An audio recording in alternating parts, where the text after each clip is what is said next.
President of Israel, Isaac Herzog, is due to arrive in Australia on Sunday for a 5-day visit. The government has invited him in the wake of the Bondi terror attack. There's a broad range of views in Australia about his visit. Some say it'll be a powerful symbol of solidarity, support and healing. Others say it will fuel the flames of division. Chris Sedoti is a commissioner of the UN-appointed Commission of Inquiry into Gaza, and he joins us now. Chris Sedoti, welcome. So the Prime Minister says this is an opportunity for unity. Can you see this as an occasion which will bring people together? No, I can't. There's no way that I can see that. I think that Isaac Herzog is one of the most divisive figures in the world, and coming to Australia at this stage will only undermine the social cohesion that the Prime Minister has indicated he considers such a high priority for Australia after the massacre of Jewish people in Bondi on 14 December. He is the exact wrong person if we want to build national unity, social cohesion, the exact wrong person to be inviting to this country. So you sit on this UN Commission of Inquiry into Gaza, and you launched an investigation into claims of incitement of genocide, and found that indeed a statement by Isaac Herzog and other leaders amounted to incitement to genocide. We might just take a listen now to what he said. This is the statement in contention, and this is just days after the Hamas terror attack on Israel back in 2003.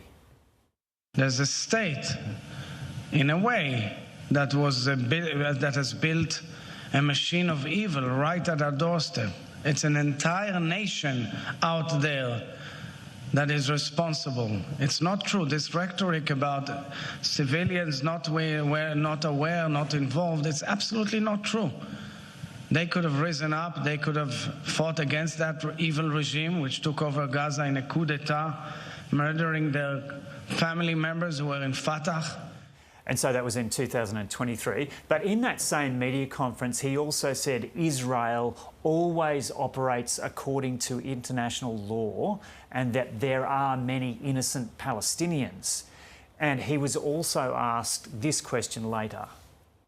You seem to hold the people of Gaza, the civilians of Gaza, responsible for not removing Hamas, and therefore, by implication, that makes them legitimate targets. No, I didn't say that. But I did not say that. I want to make it clear. I was asked something about separating civilians from Hamas. But with all due respect, if you have a missile in your goddamn kitchen and you want to shoot it at me, am I allowed to defend myself?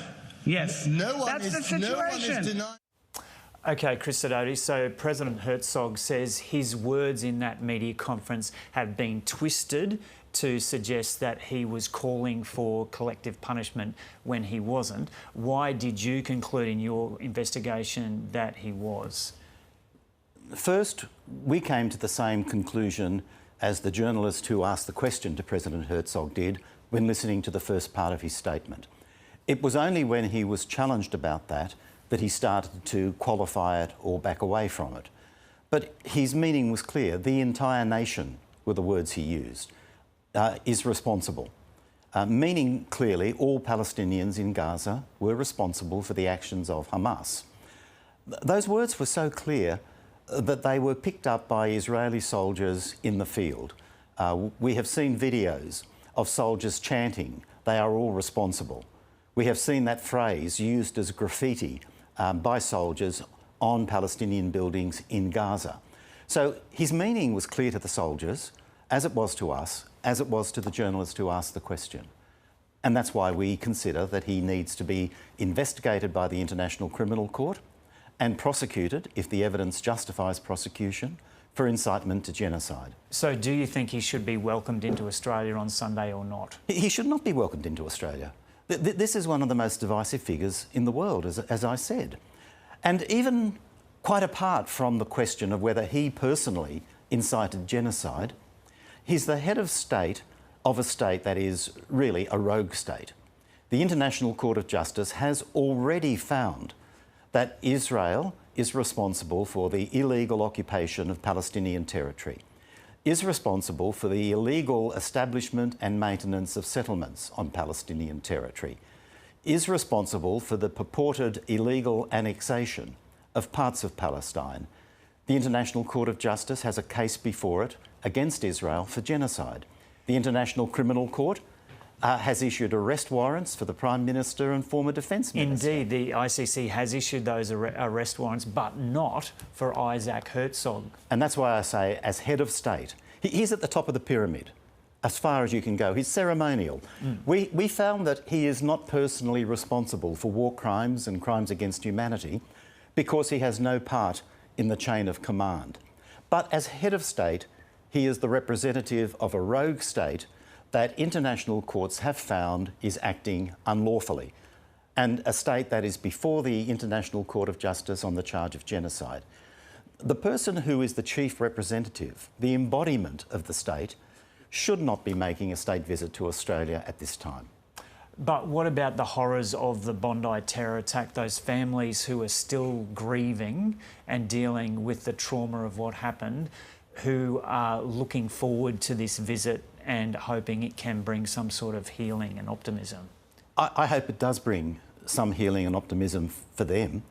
I really do. But what is the cost of that?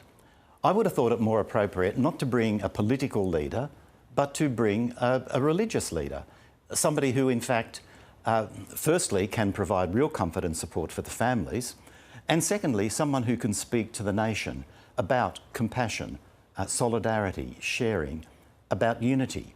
But instead of a religious figure who can play those important roles in helping us to heal as a nation and helping the Jewish community to heal, we're bringing out a political leader of a rogue state who is one of the most divisive figures in the world. It's nuts. It's crazy. But his supporters say he's had a history of calling for dialogue in the Middle East. And much of that history he has repudiated, and particularly did so in accepting the office of president. He no longer supports what's called as the two-state solution. His statements, as I indicated and as the video showed, since 7 October 2023, have been more extremist and more violent than what he said previously. But we have to assess it. We have to judge it now on the basis that he is the president of Israel, the president of a state that has been found to have committed war crimes, crimes against humanity, that we, from our Commission of Inquiry, consider has committed genocide, and a state that is on trial, even as we talk here, before the International Court of Justice on that charge. It is simply nuts to bring this guy to Australia at this time.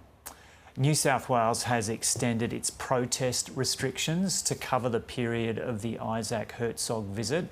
The New South Wales Police Force says this is for community safety. What do you make of that reasoning? I can see the concerns for community safety. You're a young bloke, Joe. I'm much older. I was 15 in 1966 when Lyndon Johnson came to Australia. That's probably the most divisive state visit to Australia before this, at least in my lifetime. And there was violence, there were riots. Memorably, demonstrators sat down in front of the President's car, and the then Premier of New South Wales demanded that the driver run over the bastards. This is a visit that is extremely divisive, and the fact that the police see a need to prohibit marches because of community safety means that the police see its divisive nature. They're concerned, as I am concerned, about this undermining social cohesion. So I understand the concern, but there needs to be proper assessment and proper opportunities for people to express their opinion. I have not made that assessment. I don't know whether the march ban is a good idea or not, but I certainly understand the concerns that this visit is going to cause more division, not unity, will undermine social cohesion, not build it. Do you think there's still time for the federal government to rescind this invitation? Is that what you're calling for? Absolutely. You know, the Prime Minister is admired for the fact that he is willing to acknowledge when he has made a mistake and change course. There's still time for him to do so. When he made this decision, issued the invitation in December, it was at an extraordinarily traumatic time for the Jewish community, and he was listening to them, and for the rest of the community. And for him, let's not underestimate the trauma felt by someone who was Prime Minister of Australia at the time. So it's an understandable decision, but it's a mistake. It's nuts. And there is time for the Prime Minister, as he has done on other occasions, to recognise the error and change course. Okay, Chris Sedoti, thanks for joining us. Thanks, Joe.